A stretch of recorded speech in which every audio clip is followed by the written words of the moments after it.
Well, once again, it's winter and I'm in my greenhouse planting potatoes. Now, some of you may have seen an earlier video where I said that I was going to plant potatoes in here and that I would do it a little bit different and probably bring you along and show you what I have done. Well, I've built my first potato tower here, and this is experimental for me as I've never actually built a potato tower before. I'm actually trying to grow potatoes in winter in the greenhouse in Tasmania. Now, I have a previous video about growing potatoes in straw bale here, and also other videos where I've actually grown potatoes in the soil. Growing them in the soil is the prime method that I have used, and I have done it over a couple of winters quite successfully. Now, this is a bed that I planted around about 6 weeks ago. Because light is fairly low this time of the year, they actually go quite lanky. They're trying to put on a lot of top to actually maximize the chlorophyll production. And that means when you water them, like I have been watering these, they tend to flop over and don't look so good. But production wise, I get a reasonable amount. Yet I can only really grow about 18 sets in a small bed like this. These are about 1.2 by 2 meters, and that gives me probably around about 15 kilos of potatoes. Production in winter, of course, is not nearly as good as you'd get in summer. But with this bed, which I plan to grow potatoes in, I had a reason why I didn't want to actually dig it and put them in the soil, and that's that I have here some little parsley plants coming and lots of weeds, of course, but I'll still be able to get those plants out and make use of them if I let them get a little larger. I've also got some lettuce plants here. Now, I've actually taken some out and transplanted those already. I've got some parsley growing here which I'm still harvesting, so I thought building a potato tower would allow me to maximize the production in this smaller space. So what I thought I'd do is actually show you how I am actually building these towers. I've completed one and we'll go through the construction of this second one. Now, I should say, of course, this wire frame that I've got really doesn't look very good because it had a previous use as a tree guard. It's been climbed on by possums and really bent around. It's also a little bit light for this purpose. If I was going to buy something for it, I'd probably buy some heavier wire. But I've used 3 stakes to stabilize it, and what I've learnt building the other one, that's a really good idea because there's quite a lot of weight in it, particularly once it actually gets some moisture in it. Having that in the ground to stabilize is a great idea. And one of the good things about this concept is that you don't really need to do anything in terms of the ground, weeds, grass. You can just go straight over the top of it and put it in, because you're starting with a little bit of straw and building a nest down there. I better be careful of my parsley. It's not the easiest to begin with because it's so far down.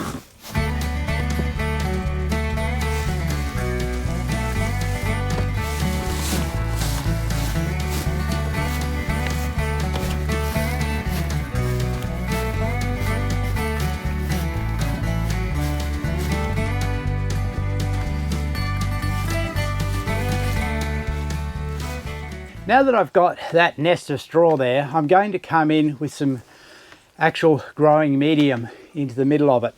Now, what I'm using is a mix of commercial compost plus my own lazy compost, probably about half mixed together. Now, to it, I'm adding a little bit of phosphate.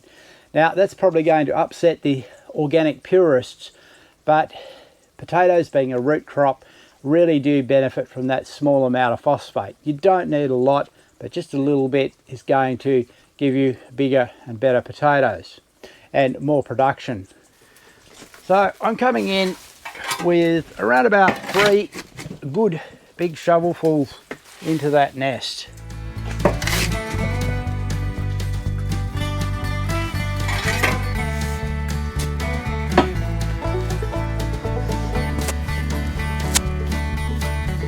Now I've got here some potatoes that I have harvested from the summer harvest, and they've been of the right size for seed potatoes. So they're nicely set, ready to go, and I'm planting, I'll forget about my seeds and squash them if I'm not careful. I'm planting 3 of these. So just 3 on each layer. Now some people might plant more, but I think less is going to be better. If you overplant, you're not going to get as bigger potatoes. On top of that, I've added another 2 shovelfuls of my growing mix. Pat it down nicely, and then adding another layer of straw over the top.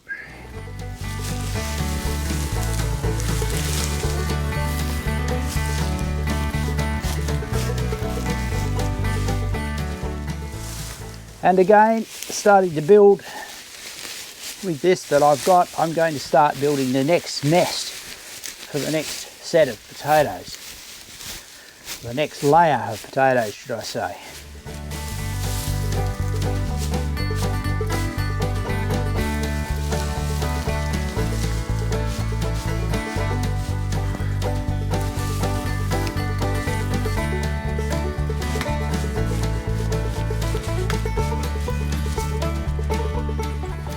One more thing I'm doing with this before I start again with the next growing medium is putting a little blood and bone into this straw that's in between the layers. Not a lot. And then giving it a little bit of water, just wetting it down in there. Now, what will this do? Hopefully it'll actually start some composting going on in that layer. And that means it may generate some heat, which will increase the growth of the potatoes, particularly considering it's winter. Now I can start the whole process again.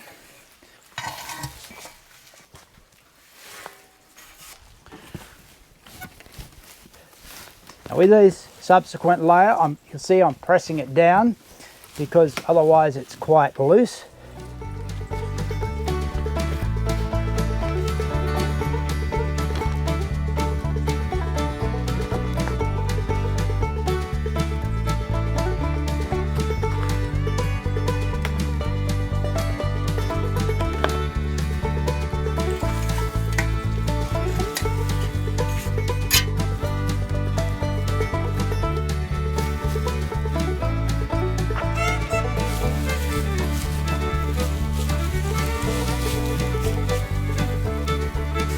And again, some straw, cover it.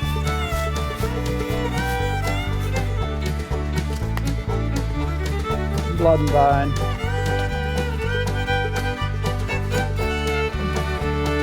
And some water.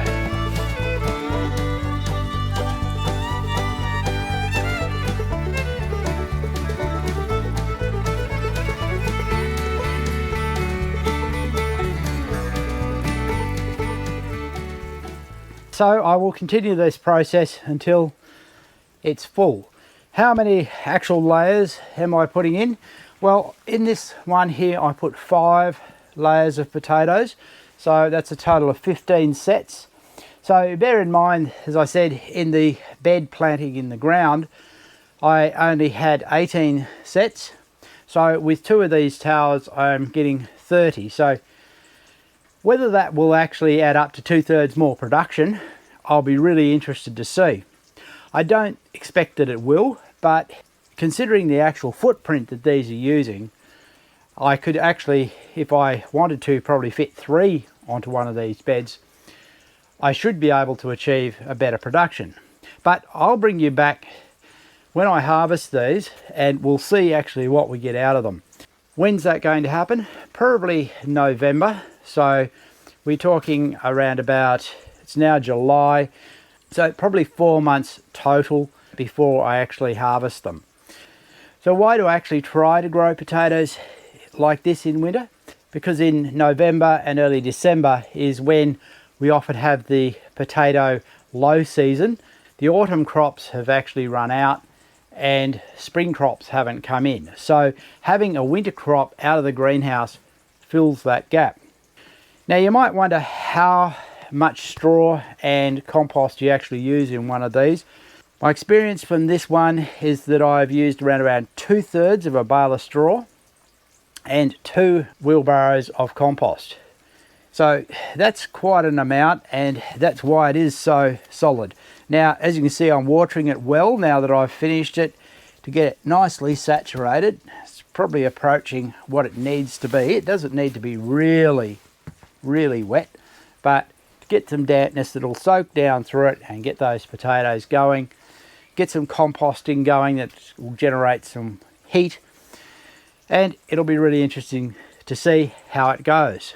So I'm going to leave you and get back to work and see if I can get this one finished.